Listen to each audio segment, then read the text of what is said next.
48% of the Muslim in the United States of America believe that they are Muslim first, they are American second. Our purpose is to change this culture because they're infidel, and what they're doing is not pleasing to Allah, and we are the soldier of Allah who will make them do it. Kamal Salim was born in Lebanon to a devout Muslim family.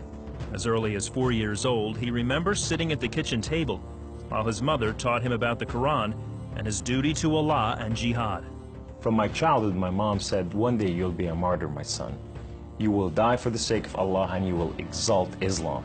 She said, if you kill a Jew, my son, your hand will light up before the throne of Allah, and the host of heaven will celebrate what you have done.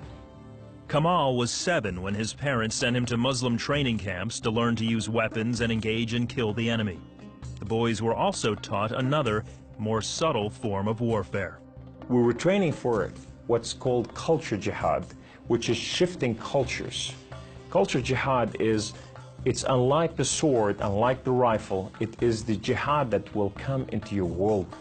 By his 20s, Kamal was chosen to wage cultural jihad on America. In Islam, liberty, freedom, monarchy, all these are idols, and these must be brought down. So the liberty that you have in the United States of America, it's anti-Islam, you know, so America must be changed. So I moved to the Bible Belt specifically. The Bible Belt was the strongest of strongest. That's where the stout Christians are.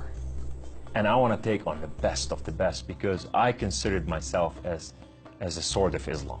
I thought I'm anointed, I'm unique, I'm selected, I'm coming to a country and a culture to change it, and I have the power of Allah with me.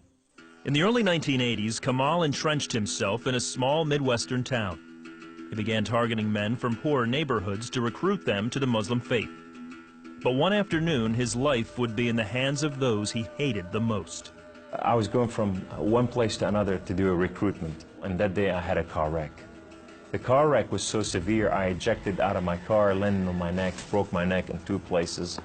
This man came running to me, and he said, don't worry, we're gonna take care of you, and everything's gonna be all right. The ambulance came and picked me up, and now I go to the hospital. The orthopedic surgeon in the emergency room looked at my chart, and he just said, son, we are going to take care of you, and everything's gonna be all right. The second day, I wake up in the hospital, and this physical therapy, head of physical therapy, come and read my chart, and he turned around and he said the same thing, word for word, we are going to take care of you. At first, Kamal was frightened by their words, because these men were all Christians. You see, in terrorism, if they said we're gonna take care of you, you'd better run. Surgeries to repair Kamal's broken neck were successful, but recovery would take weeks. After being discharged from the hospital, he would need someone to care for him while he recuperated. Kamal had no one, so the orthopedic surgeon opened up his own home to this stranger. In his home, they put me in the choicest room, in the most beautiful thing. I became like part of their family. They didn't see me any different, and now they have a basket set for Kamal.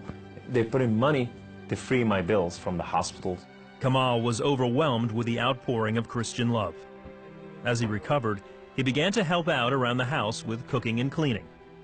They have Jewish friends, they came from Israel, that they support, you know, and now I'm hugging Israelis and I'm cooking for Jews. I go, what has happened to me? When Kamal was able to take care of himself and return to his apartment, the doctor had another surprise for him. He said, this is the keys to the house, and here's an extra key, this is your new car. We just want to bless you. You can come anytime you want. So I go to my home, and I go to my cold place that I haven't been there in months, and dust is this thick. And I just gotta settle this issue with my God to know that if it's real or not. So I walk inside, I shut the door, I go right in the eastern window, and I fall on my knees, and I put my hands to the heavens, and I cry up to my God. Allah, Allah, my Lord and my King, why have you done such a thing to me? I'm okay with the car wreck. I'm okay with all this, but why did you put me among Christians? I'm confused.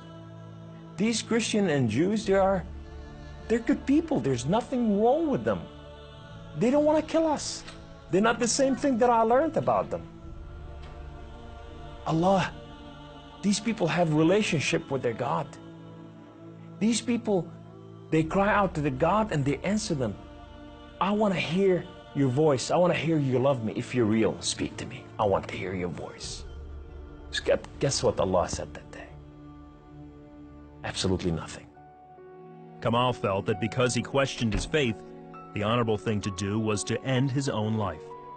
So I went to reach out my guns and put it in the right place and clock out. I heard the voice. The voice knew me by name.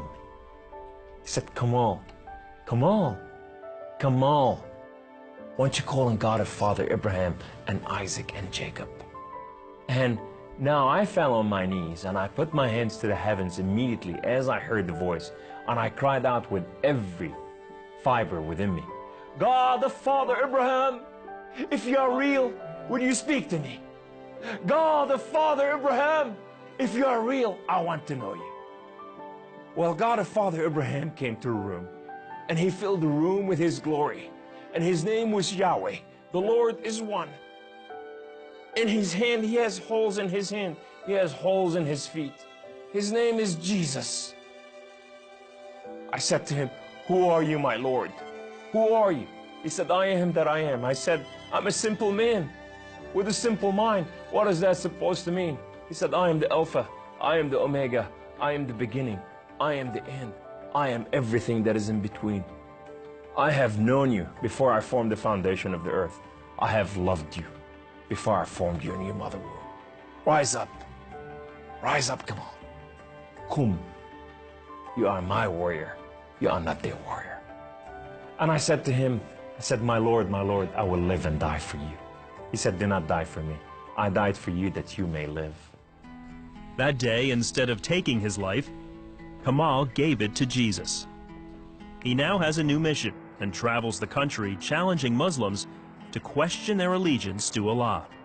My heart desire is to reach out for my brothers and sisters, the Muslim out there, 1.5 billion Muslim, that they are living out there and they have not tasted the freedom, and that freedom in God. It's been over 20 years since Kamal left the Islamic faith, and even threats of violence and death cannot stop him from sharing his story. He is real, you know, and if you never experienced God before in your life, if you never tasted God, and if you think you got nothing to lose, when you're sitting in your home, whether you're a Muslim or a non-Muslim or a non-Christian or whatever you are, say, call on God of Father Abraham and Isaac and Jacob, and say, if you are real, speak to me, I want to hear your voice.